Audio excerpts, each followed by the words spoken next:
Hey, Kool-aid Krew, what's cracking? Somebody give me a 5 for 5, and as I get started here, so I know we have audio and everything. Guys, we got some pretty cool stuff happening right now. Everything that we thought was going to happen with the strength of the CMEs and things is actually happening. It is, we are now kind of, I guess, retro, about a day later than what everybody thought it was going to. So, but we are at a G3 and even possibly could get to a G4. So, yeah. So, guys, here's SDO, what you're looking at here.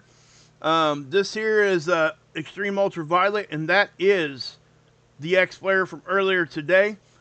Comet Atlas looks like it could have helped instigate that, and I'll show you guys that in a minute. We're getting our first look at Comet Atlas on SOHO. SOHO and the comet is huge from the point of view of the satellite. Okay, Grapple, thank you.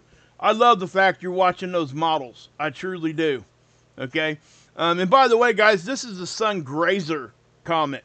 This thing is going to go around the sun and go back out. This is not diving towards the sun. There is a small, a very, very small chance that it could get damaged enough as it passes the sun, but I don't think that that's going to happen. This thing is just, it's too big, and it's moving in a specific orbital path that is, I don't know, but that it's going to get close enough to really destroy it, because we're going to be seeing that forward light scattering effect. But anyway, so there's that X-flare, but we had a huge filament eruption down here right after this happened. Well, not right after, a few hours after. Like I mentioned earlier, I thought might happen. I particularly pointed out that filament because it was right next to that eruption. This eruption here, guys, is unique. Okay, look at this. So you get the X-flare, then it starts to drop down a little bit. It loses some of its intensity. Then it goes back up into X-flare again. It actually went to R3 again. So the same, get this, the same flare went X class twice. The same flare, not a different flare. So it's something to behold. And then, as you can see here, guys, it took it, oh my gosh, 9 hours, it looks like, to taper off. It just kept producing X-ray. Now, with that being said, as I'm looking at this is the 24-hour data dropout because of the orbital path of the sun. Okay, or orbital path of the satellite. It's a ghost satellite that's collecting this data, and it can't, give the relay its signal back down because of its position. So we get an eclipse.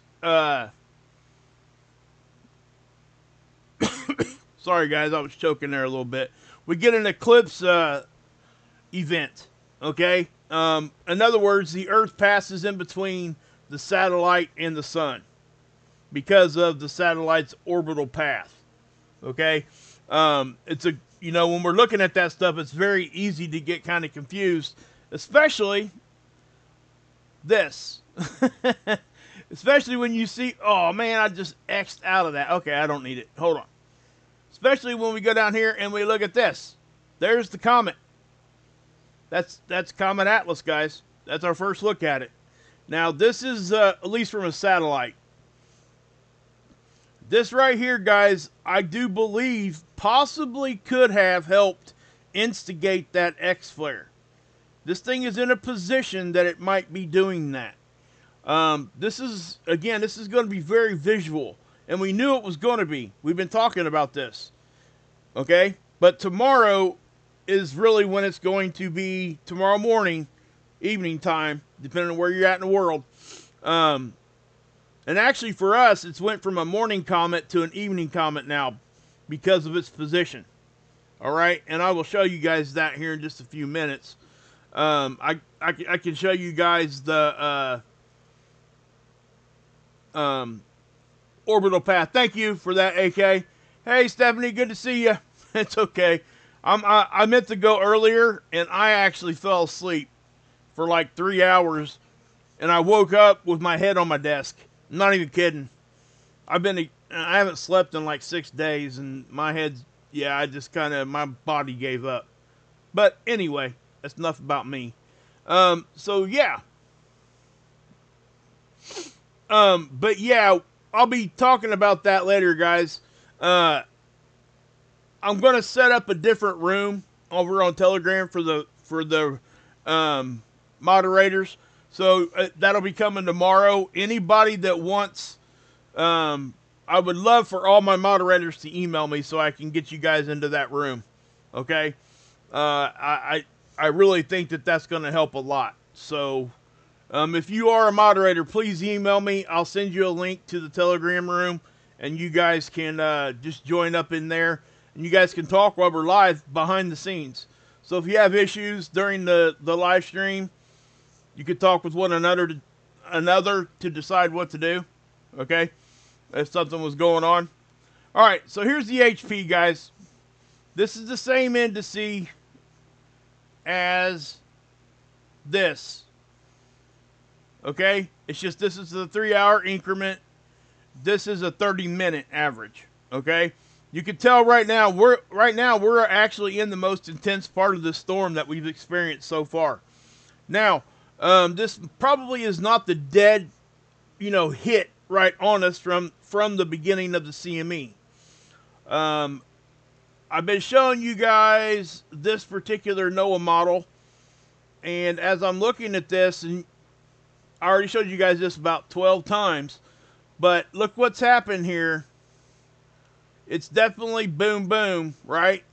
So I think what's going on here, as we've gotten to the back here of where we've been seeing these CMEs come at us, the wake of these CMEs in the back, the magnetic fields are probably just the right polarity for us to couple to. Okay? That's why we didn't go into G3 levels from the first initial hit, because those magnetic fields were not the correct polarity, and I explained that earlier today. If you want to know about that, go back and listen to that one. It's back there. Now, it has a lot to do with our magnetic field, right? So if we're at a -6, I thought I had discovered that. Here it is. If we're at a -6 on the BZ, that's what we look for the polarity part of it, okay? I'm not going to go into some big explanation right now on that either. But as you're looking here, it will highlight it in either lavender or purple, depending on what your display looks like. I can't say for sure. But yeah, guys, do me one favor, guys. Please share this one out real quick. I'm streaming way later than I like to do, and I absolutely will not go live while Adam and Dex are. If I'm live when they go live, I tell you guys go watch them and come back and watch me on replay. That's just me being courteous to somebody that's helped me grow as a channel, and also they are my brothers. I'll just say that, both of them. So yeah, no chance I'm going live the same time they are. Unless it's an accident. Like I go live and then they go live like 5 minutes later, or vice versa. We just didn't know one of us was going live. That kind of thing. But please, yeah, share this one out. It might need a little help getting there. Now in the morning, we've been on a pretty good streak here, guys. We've been getting a lot of good views and a lot of good new subscribers, a lot of good new members. You guys are just so awesome. You really are. You guys have picked my spirits up bigger than I could ever say. But so -6, guys. Look, we went to -6 and we've been there for multiple hours now. Right now, we are currently, this right here is the most recent reading of our solar storm, G3. So we're at, right now, as I'm talking to you, we're at a G3. So that's significant. Now, did I X out of that map? I sure did. Okay, so, but anyway, the HP is confirming that. Now, if we go up any further than like this, that's going to be really close to a G4. Now, as we get to higher levels, the smaller incremental adjustments upward are going to affect us in a bigger way. It's not like down here, if it goes from 1 to 1.5, who cares, right? I mean, most of us won't even talk about that. But if it goes from 8 to 8.5, that's a different story. Okay? I'll just say that. Hey, Mr. Foley, thank you. Okay, cool. Guys, I'll be showing those, any Aurora photography that gets sent to me, I'm going to show them tomorrow, okay? I try to show them all at once. That way we can get through there and do that. But thank you. Please send all you guys can get. Tonight should be more. We're seeing Aurora right here, guys. Check it out. Look at all these states already. Pennsylvania. Look, guys. North Carolina. Mississippi. Kentucky. All this stuff is being now. This is we got Aurora going really pretty decent down into some very low areas of mid-latitudes. Now, we expect to see it in mid-latitudes, but, when you're talking about North Carolina, you're talking about getting down there pretty far south. Now, I guess it is kind of on the same latitude line as Kentucky, but Kentucky itself, that's on the lower end of mid-latitude, for Aurora anyway. Ohio, Alaska, Illinois, Missouri. There's one thing I'm not seeing on here, and that's Indiana. And that just so odd to me, because you get Illinois and Ohio on here and Kentucky. And I would say, well, I'm not sure. It probably don't have any reports from Michigan. It's not here right now. But why does it circle Indiana and we have no reports from Indiana? It's kind of crazy. Anyway, get out there if you got a camera and you're able to do that. Get out there and check that out. Hey, Trish, good to see you. Okay, so I do want to show you guys this. Okay, that's Comet Atlas. It's coming in. It's coming in with a quickness right there. Now, notice the position and the position of this blast. Okay, now we don't really have a good distance perception here, because from our vantage point and what we're looking at here from the satellite, it's 92 million miles between us and the sun. Now, we know the location of this comet. If we did not, I would not be able to tell you how big that was, because there's so much distance between us and the sun, and that could be anywhere. But we know its orbital path, and we know where it's at. So we're able to say, hey, it's pretty, even from this vantage point, that's still pretty big for where it's at. So let me show you guys its orbital path. And guys, Dr. Tony Phillips does a great job over here. Please come over here and give him some love. I mean, if I could just drag y'all over there every time, I would.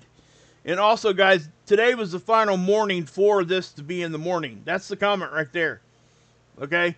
So it's now in a position that it has crossed that threshold, and it's now a evening comet for us. So this is our inner solar system. Notice the orbital path. This is the path of the comet. Hold on. Let me I'm gonna go ahead and zoom in just a little here. Okay, so as I go in here, you'll be able to see it better. All right. Now I want to preface something here. So I'm gonna show you guys the comet from behind Earth. Let me get up in here like this. Okay, so here's Earth and here's the comet. That's why it's on that on the right side. That's why it's showing up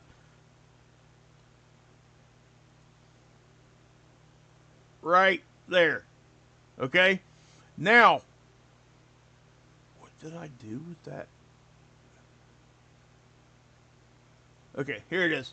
Now, I can take this and bend it down so you guys can see. Notice the elliptical orbit of this and the incline. Right? Notice how far it's staying away from the sun. That's important to know, because if I come back here from the comet's viewpoint, it is a decent distance away from the sun. This is not a sun diving comet. Okay? This is what we call I wouldn't even call it a sun grazer. Okay? Because a sun grazer actually would get closer than this typically. This comet is not coming very close to the sun. I don't think there's any chance at all of this comet just getting destroyed. There's always that off chance when it starts getting closer to the sun, it can heat it up and it can actually explode from the inside out. That, you know, if you consider that most comets are like big balls of ice and gas and all that, right? So, I mean, anything can happen, but for me, and I've not heard anybody really try to say that, hey, this thing's going to get destroyed. Now, it will lose something. It always does. Solar wind is eating it up right now. That's why we get to see it as bright as we do. Okay? The light's hitting all the particles from the comet itself. The dust from the comet. So tomorrow we should see that forward light scattering. And what I'm talking about there is this is the two planes that we're looking at from Earth, right? So right here's Earth. And if I just kind of go top down, you're going to see that this thing is going to be in a position crossing a plane and close enough to the sun that all these particles are going to catch that light from the sun. And it's going to forward scatter that light our direction. So it's going to make that comet appear to be way brighter than it really is. Okay? So, yeah. I hope I explained that well enough. But anyway, this is the orbital path of it. I get a lot of questions usually on that. And on any comet I show. So let me back it up so you guys get kind of a broader... well, let me go in here first. I do want to show you something else too. Do you see the comet's path? Right? It's got kind of like this bell curve thing that's going back out. Notice that it never gets closer to the sun than what Mercury is. It's not getting inside Mercury's orbit. It's actually going between Venus and Mercury's orbit right there. Okay? And it doesn't come inside Mercury's orbit at any time. Except for, I guess, maybe right there for a split second, maybe. It's about the same distance right here. Okay? But you also have to consider it's south too. So, drawing a straight line, yeah, you guys can see that. I don't have to explain that. You can see it with your eyes. But anyway, that's what's happening. So don't worry about this satellite like exploding or something. I really don't think it's going to has any. I've not heard anybody even talk about that. So hopefully that that doesn't happen. Now, so given its position, right over here. Let me go back in here again. Sorry, guys.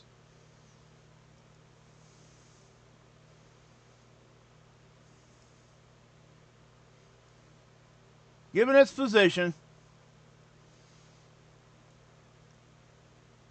so there's Earth. So let's get from behind Earth.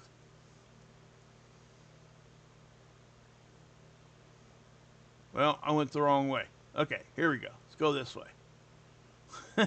I had us about 180 degrees the wrong way there. All right, so there we are. There's Earth. Now, that's why it's showing up here. Because this satellite, right, is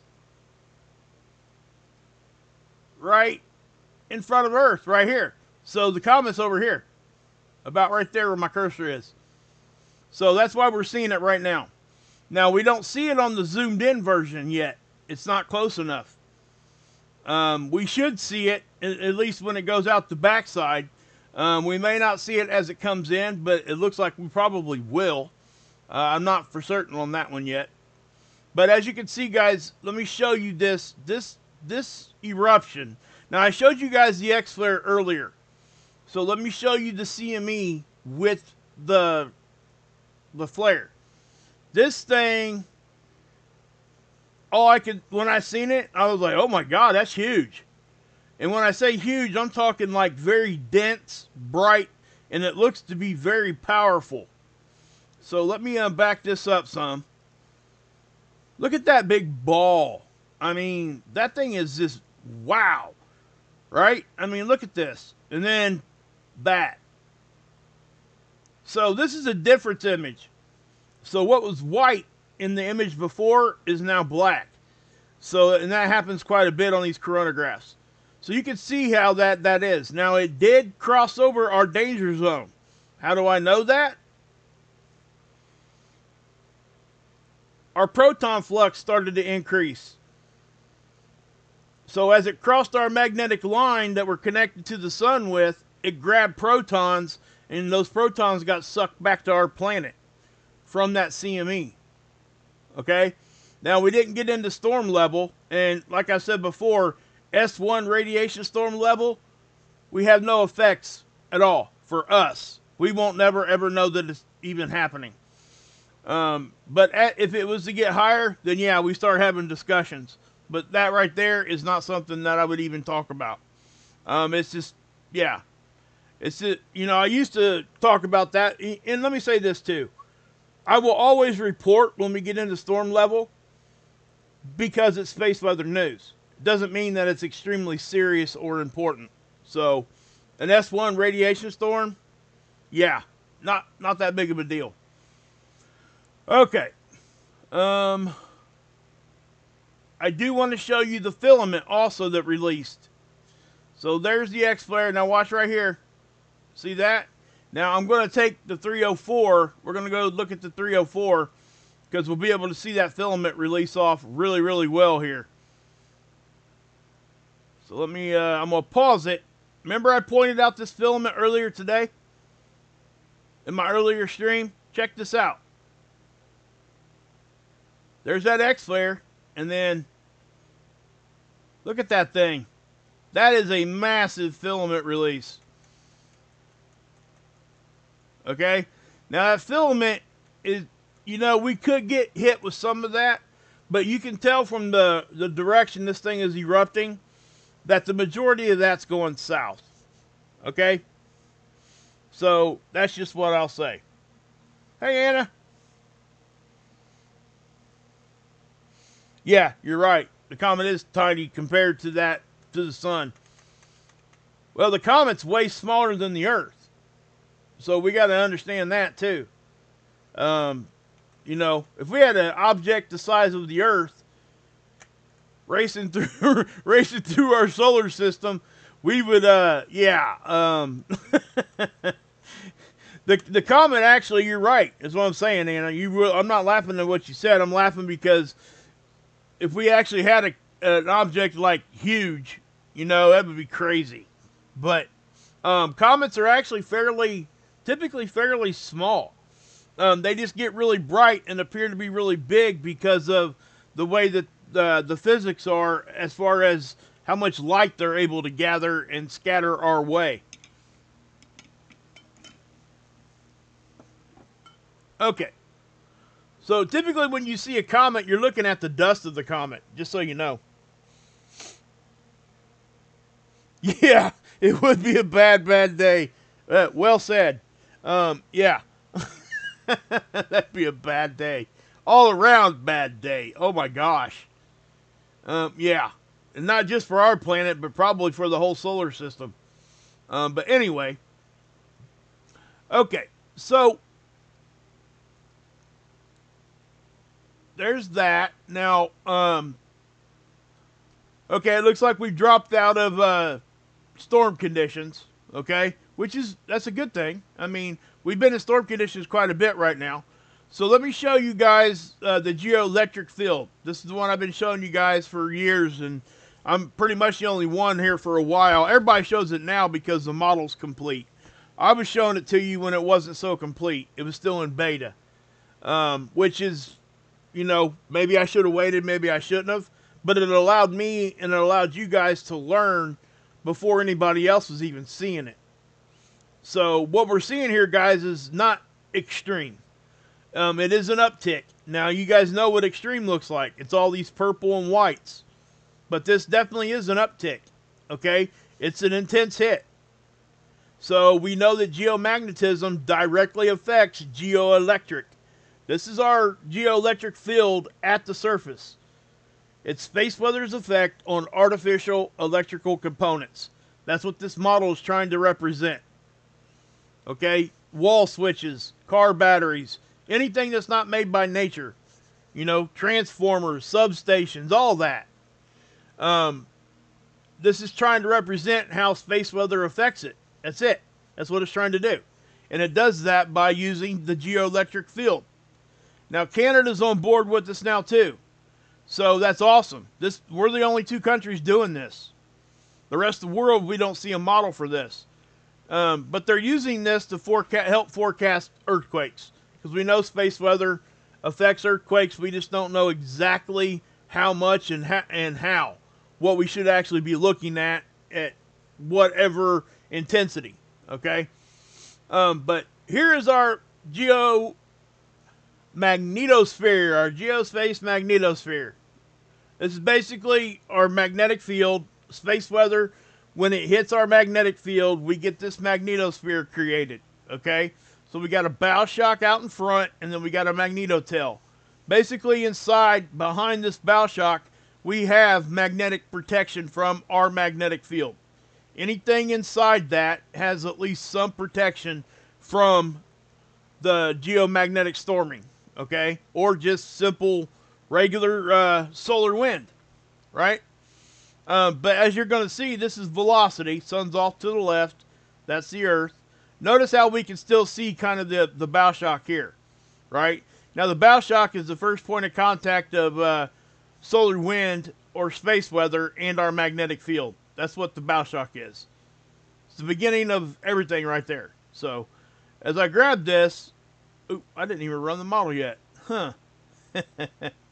Now, guys, listen. I showed you guys this yesterday, and this it's still kind of an odd visual for me. I'm just not able to grab a hold in my mind what is going on here. And I don't think it's anything crazy, but at the same time, I mean, why does it look like this? This doesn't, and I'm going to start asking questions from people that are way smarter than me. And I'm going to figure this out, and I'll be letting you guys know, okay? But our bow shock is way off this model right now. It's way out in front of us. So we are sitting back a little further in our magnetotail than what we typically do, which is probably a big reason for why we're seeing what we're seeing here. Now, the reds are the higher speed of the particles. The blues are too. Those are the exact same speed. They're just moving in opposite directions. Now, listen to what I'm getting ready to tell you right here. I just said they move in opposite directions, right? The red ones move right to left. The blue ones move left to right. We've got some pretty decent speed here, velocity, in front of our planet, moving from right to left towards the sun. Now, it's inside our magnetic protection, okay? And this is all being driven magnetically. So everything's connecting back, and it's not really going towards the sun.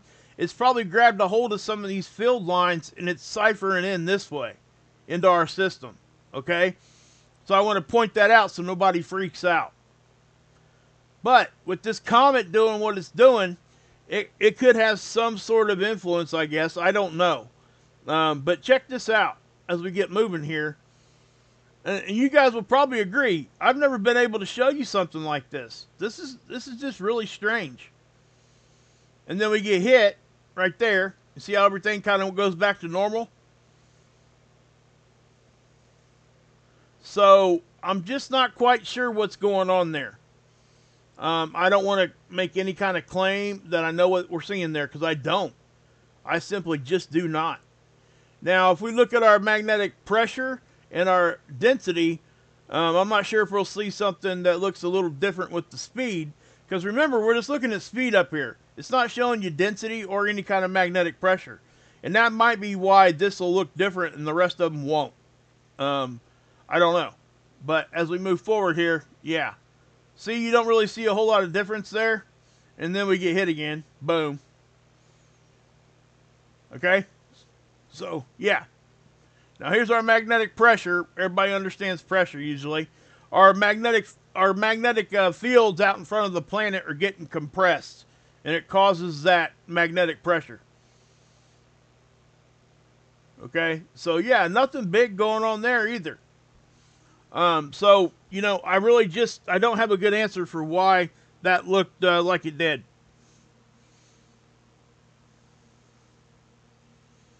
So yeah.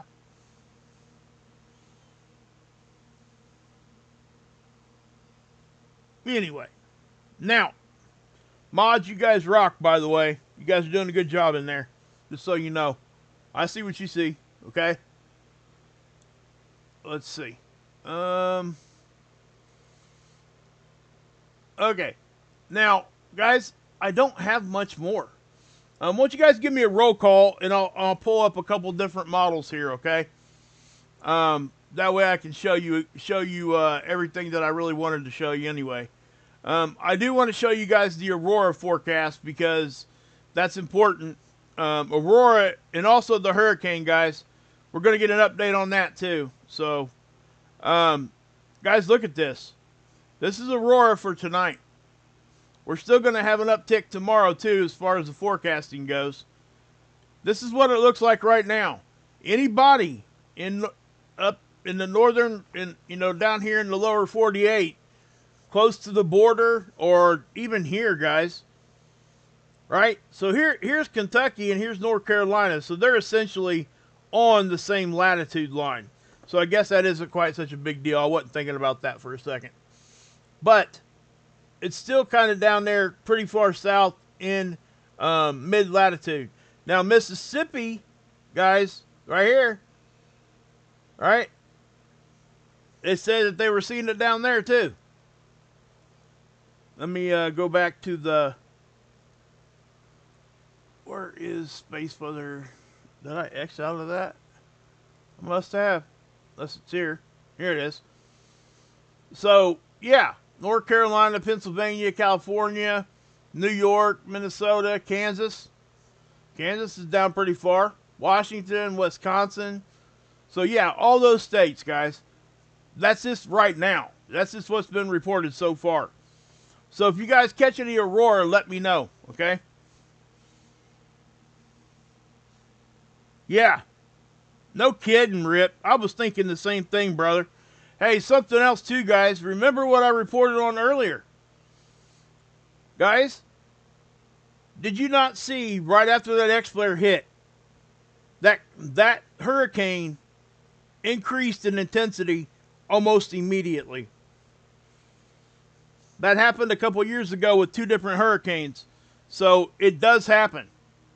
Now, it didn't like jack it way up because it's already jacked way up. Okay?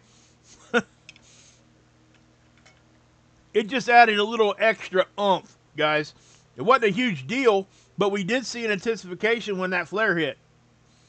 It wasn't like a big time deal either, but it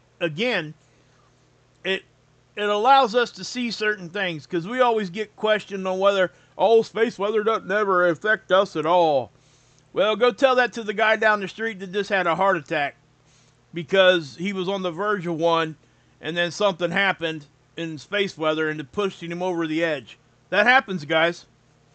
Now, you can't single that out because that's so hard to track, but they do know that affects us biologically. And cardiologists run their departments now, and they'll look at space weather before they do big surgeries. It's crazy to think that, but it's actually what happens. They know it affects us biologically. We can get tendinitis because it changes the human resonance. We can get bad headaches.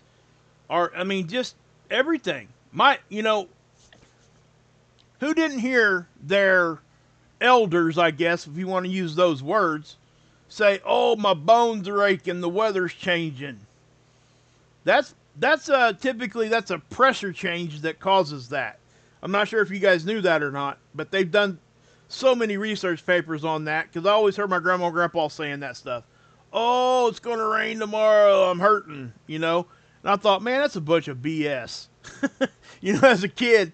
But as I got older, I started to experience the same thing. And so I dove into that subject for a while, and learned that it is the barometric pressure dropping, okay, and it causes us to hurt, especially if you got like arthritis and stuff like that. But when we get events like this, similar things happen. But I want to show you guys this again, guys, because, man, it's such a, again, this isn't coming right at us. Now, we'll probably get some sort of side blow from that, okay? And again, I can't even tell you 100% on that. But that's a big eruption. And it did cross over that danger zone, which is why we've seen that increase in protons, okay? Let's see here. Mississippi. What's up, Shaper Girl? There you are. Here you are. Texas, Maine, Calgary. I love my Canucks. Maine girl, where are you from? I say that every time. On purpose, by the way. Stephanie, what's up? Hey, guys, I'll be emailing a couple of you of the moderators. If I've got anybody that wants to volunteer to try to help me run that room, you let me know, because I can't just leave it sitting there and just let it happen, because inevitably when we have as many moderators as we do, we're not always going to agree with one another, and we don't need to be fighting with one another. You know what I mean? That hasn't happened yet, and I hope to God it doesn't happen in any kind of certain big way, but I just kind of want to hit that off at the pass and give somebody, you know, a little bit more responsibility if they want it, to kind of just watch over it, and I'll be watching it too, but yeah. Could it be that there is too many at the same time wages? Yeah, you know, I don't know. But yeah, so let's go. I do want to show you guys, and I showed it to you guys earlier. I do think that this is one of the best hubs to keep an eye on these hurricanes. Okay? Now, also, I want to point something out on here. I noticed this earlier, and I would imagine every meteorologist on the planet is talking about this right now. Okay? You guys see how you don't really have a well-defined eye? It's probably going through an eye wall replacement cycle. Okay? That happens. We actually even see the same phenomenon with tornadoes. We'll see something drop, right? And then all of a sudden, the tornado will get weak, and it'll start to weaken, but it'll recycle. Or even the mesoscale, the big part of the storm that creates the tornado, it'll go through a recycle stage, and there won't be a tornado for a few minutes, and then it'll drop another one. These are recycling stages, okay? You got to think of these like engines. The energy's coming straight up the middle, up and out, okay? That's how those work. And when they're not exactly symmetrical or whatever else, they have to go through those cycles and those stages. So, and actually, this recycling stage, sometimes it happens right as it's making landfall. And when it does that, it actually helps, because it actually weakens just a little bit. But they are still forecasting the millibars, the pressure of this hurricane, to continue to drop. What that means is it doesn't necessarily mean the winds are going to increase more, but the wind field. Dex did a great job explaining this over on Marfugal. I've been a weather freak since I was little, so I've known this stuff for a long time. I just don't typically talk about regular weather, right? But Dex did a really good job explaining it. The wind field's going to expand. The eye wall is actually going to expand in size. Now, they are forecasting it to weaken before it gets to Tampa, but the storm surge is still going to be roughly the same. They're saying like 15 feet, guys. 15 feet.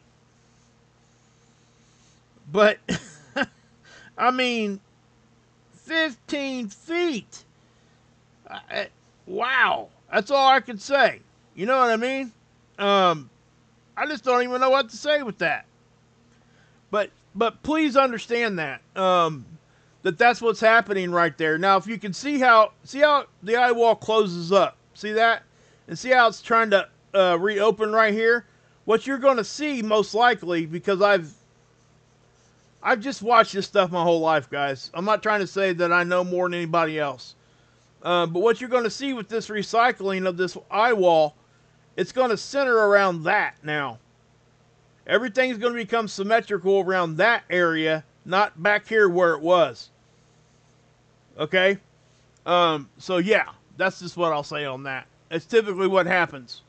Now, I don't think that the land here, this is Cancun, isn't it? Ain't that what this big peninsula is here on Mexico? Anyway, I'm not really sure of the geography there, but this eye wall is offshore enough that this is not going to affect the strength of this hurricane. Okay, but as it goes up into here into different waters and everything else, wind shear, all those things come into play. It is forecasted to weaken to like a Category 3 before it hits. Now, a Category 3 is still a major hurricane, and like I said, if you want to take the chance in a trailer or a shed on the beach, then we ain't got nothing for you. I'm sorry. At that point, you're going to get what you get. I don't even know what to say to people like that. You know, these guys, the officials are really taking this one really, really serious. So they're giving you multiple days advance mandatory evacuations. Okay? Dex even made a great point that they opened up one of the speedways and they're letting people come in there and camp. And that's, you know, and Max Velocity was covering this earlier too, and he made a great point that when you evacuate, you don't have to evacuate 4 states over.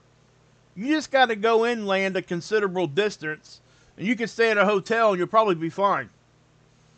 What they're trying to get away from is that storm surge, because you're not going to completely get away from the wind. I promise you that. We know that you're not going to get completely away from the rain. Look at North Carolina. And I mean, yeah. So that's what I'm saying, guys. So kind of keep that in mind.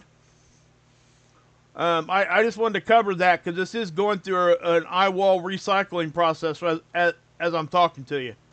You can see it very clearly.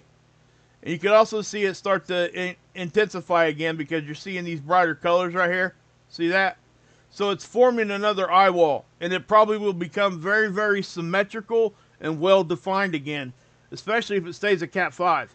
Remember, Katrina was a Cat 5 at 1.2.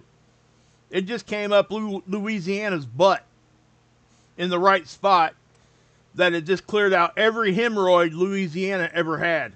I mean, it really did. That was like worst case scenario type of stuff. Levees break in and all that kind of stuff. But if this one comes into Tampa, it's coming into a much more populated area than what Helene did. And that's not good. Not a good deal at all. That's why they're trying to get everybody out. It's going to be bad. And they're already saying they don't really have enough money to help the North Carolina victims. What's going to happen after this one? It's going to be a bad deal, guys. Now, Max Velocity and Ryan Hall, y'all squad, they're kind of teaming up. They got a 5013C. If you guys want to donate on something like that, you might go check that out. I'm not like promoting that or anything. I'm just saying I get a lot of questions. Where can I help those people? Well, that's one avenue you can look at. That's not a government agency or anything like that. That is just a non-for-profit that Ryan Hall has set up many years ago. And he's got boots on the ground. He goes there. So just know that. His whole team is there already, probably. They've been in North Carolina. And other states that are affected. So, you know, anyway. And Max Velocity is now a part of that, too. They're kind of teaming up.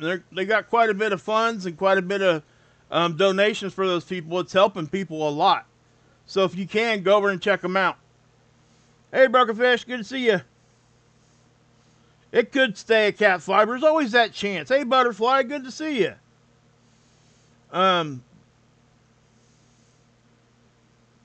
Yeah, Ryan Hall did say that this is legit bad. This is not good, guys. There is not anybody walking this planet right now going to tell you to blow this one off. This is record breaking. This is doing all kinds of crazy things already. Hey, Keith. But yeah.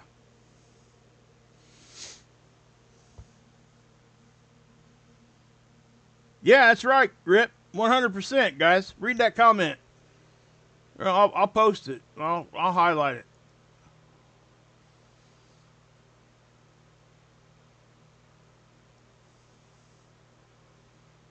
Let's see here. There it is. Yeah, let's highlight that comment right there because that's a great comment. You guys remember what happened in Jamaica a few years back? Remember that? They were without power for like months. But of course, that's not our country. I get that. But at the same time, yeah. Yeah, and the other thing I would say to that, Rip, he says, I can't, I couldn't even imagine 80 mile per hour winds. Guys, when they say that 180, that's sustained winds.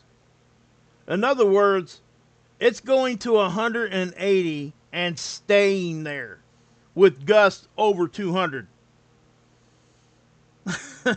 Okay? Once it gets to 180, it's going to stay there. I think the threshold is 5 minutes. If it blows 180 miles per hour for a continual 5 minutes, they consider that sustained winds. I think that's the threshold they use. But, could you imagine standing there for 5 minutes with 180 mile per hour winds smacking you in the face, hitting your house, whatever? Yeah. I'm not sure exactly where that falls on like an F category with the tornado. That's like an F4 tornado, I think. Guys, and the tornadoes are here and gone in 60 seconds. They don't stick around like these hurricanes do like that. So keep that in mind. I mean, just wow. That's all I can say. But yeah. Back at you, Lady L. Yep. Alrighty, guys. I am going to go ahead and pop off. I'm sorry I went so late. I was planning on going before Marfugal did today. You guys know, like I said earlier, I will not go when Marfugal is live. Just won't. There's a lot of people in our community that needs prayers right now, guys. Okay? I can just think of 5 people right off the bat that are struggling with health. I'm one of them, just to be honest. I got cellulitis in my leg. Ripper's not feeling the greatest. Ilea's got some stuff going on. Miss Dragon's got stuff going on. Trinity, she's awesome. And she's just trying to do her YouTube channel and stuff, and it's just, yeah. Everybody needs prayers. And so what I'd like for everybody to do, and all this stuff happening with the hurricanes, and let's just throw a bunch of ones in the chat or some prayer hands, if you could. Let's just light that thing up. Hey, Alicia. Good to see you. But yeah, please. It's important, guys. Whether you do prayers, whether you send good thoughts and love and light and all that kind of thing, whatever your thing is, just stay positive. That's what we're trying to do, Hey, Ricky. Aloha, Kathy girl. All right, guys. I am going to go ahead and get off here. But I'll keep you guys, if anything else happens here with space weather. I understand that, with everything going on in our world, that sometimes space weather takes a back burner. And as well it should during certain things. Okay? During hurricane stuff like this, it absolutely is not the most important thing to talk about. All right? Hurricanes and stuff like that that's affecting people like right now in a big way, that definitely needs the attention. Okay? So just know that. That's not lost on me at all. I try to respect that. So, hey Trish, good to see you. All right, guys. God bless. Yahusha saves, and as always, you can drink This Kool-Aid.